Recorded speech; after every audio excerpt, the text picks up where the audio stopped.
Nif est une chambre assez design, je dirais, avec une chaise de Macintosh et puis une tête de lit très très construite. Donc il y a beaucoup de travail sur les lignes, sur les correspondances de numéros, sur les harmonies des formes dans cette chambre.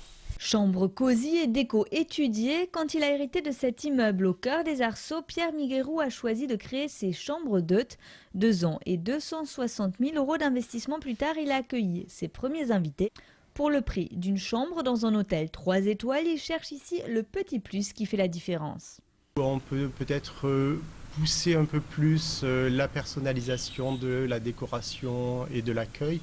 Donc c'est une des différences assez fondamentales avec l'hôtel. L'autre grosse différence, c'est que les invités sont accueillis par moi, en l'occurrence le propriétaire, qui peut parler justement de la maison, du projet, de Montpellier. Et c'est aussi quelque chose dont les invités sont assez friands. Aujourd'hui, 2 ans après son ouverture, l'établissement a un taux de remplissage de 80% environ. Un projet viable donc, à condition de s'y consacrer à plein temps, et c'est souvent toute la difficulté pour les propriétaires de chambres d'hôtes.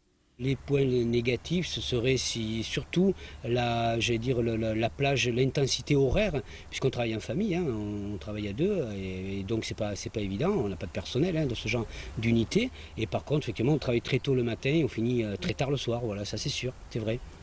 Beaucoup de travail et pourtant quand ils ont créé leur chambre d'hôte, Marcel Brodard et son épouse ne cherchaient pas à faire du profit. Leur but, préserver et entretenir ce petit coin de campagne au cœur du quartier Ovalie.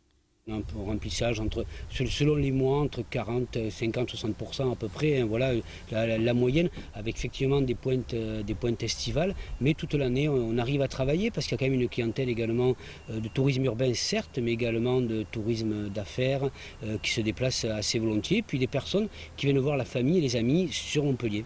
Comme Pierre et Marcel, ils sont de plus en plus nombreux au cœur de Montpellier à se lancer dans l'aventure. En 5 ans, dans l'Hérault, le nombre de chambres d'hôtes en pleine ville a été multiplié par 2.